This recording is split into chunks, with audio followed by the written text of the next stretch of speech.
Hi students, today we'll see types of adaptation. Let's see types of adaptation. There are two types of adaptation. Number one, short-term adaptation. Number two, long-term adaptation. First we'll see short-term adaptation. Short-term adaptations are temporary. Short-term adaptations are temporary. Example, when you go in sun for some time, your skin becomes dark. When you go out in the hot sun, your skin becomes dark. It is an adaptation to prevent sun rays entering deep inside the tissues. It is temporary and does not last one's whole life. When you go out in the hot sun, your skin becomes dark. That is an adaptation to prevent sun rays entering deep inside the tissues. It won't last for long time. It is just temporary. Next one is long-term or permanent adaptation. It's a permanent change that develops in response to permanent change in environment. Example, cactus plant. If you take cactus plant, it have modified their leaves. Okay, these plants have modified their leaves into spine. In leaves modification, we learned that cactus plants have modified their leaves into spine to prevent water loss from the leaves by transpiration. That is long-term or permanent adaptation. Adaptation in plants. Based on the amount of water available in the habitat, plants are divided into three categories. Let's see what are they. They are hydrophytes, mesophytes and xerophytes. Now what is hydrophytes? The plants which live in water are called hydrophytes. These hydrophytes are again divided into three types. We'll see that. Hydrophytes are again divided into three types. Number one, free floating. Number two, rooted and free floating. Number three, submerged and rooted. We'll see free floating. These hydrophytes float freely on the water surface. They are not attached to the soil substratum. What is substratum? It is an underlying layer of the soil. Example, Iconia. Free floating plants, these hydrophytes. These are hydrophytes. These hydrophytes float freely on the water surface.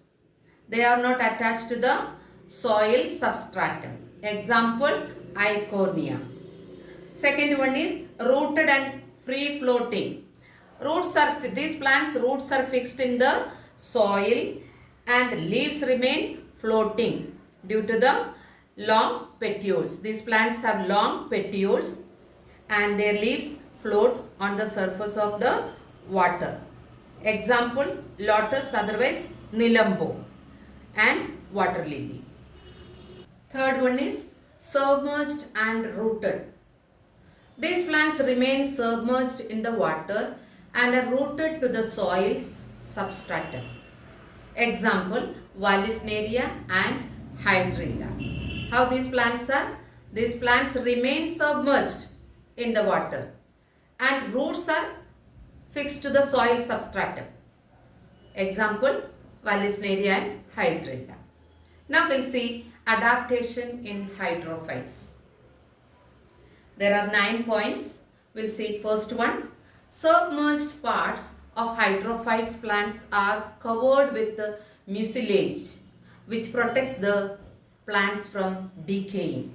What is this mucilage? It is a thick gluey substance which is present in these plants. It protects the plants from epiphytes, pathogens and animals. It also functions as lubricant. I told you it is a thick gluey substance. It acts as or it functions as a lubricant and reduces friction against water current. Okay, that is the function of mucilage. Submerged parts of hydrophytes plants are covered with the mucilage, which protects the plants from decaying.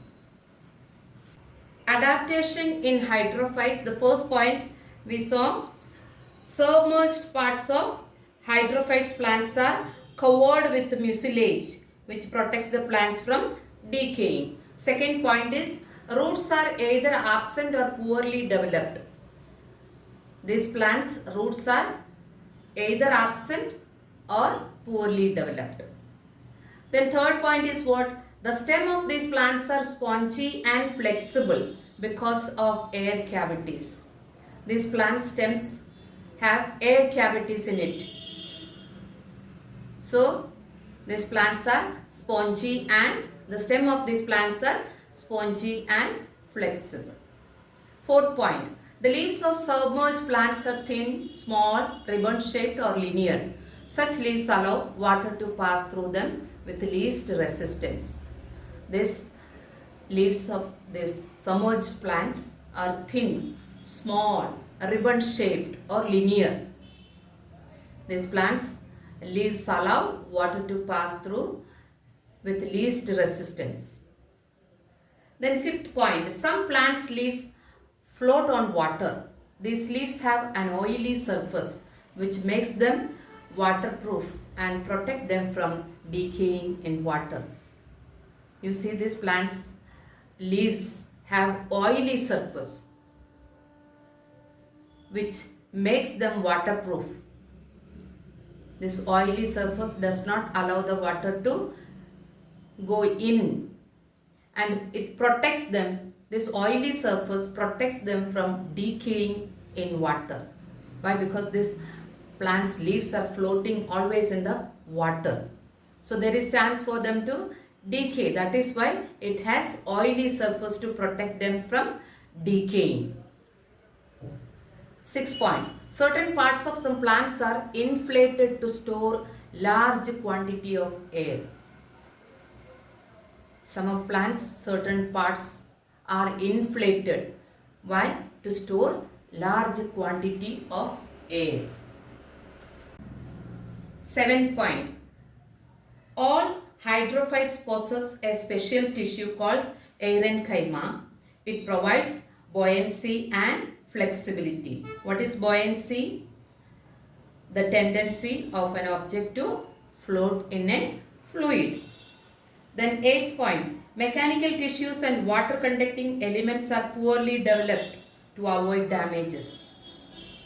You know, mechanical tissues and water conducting elements are poorly developed in these plants because they are always in the water.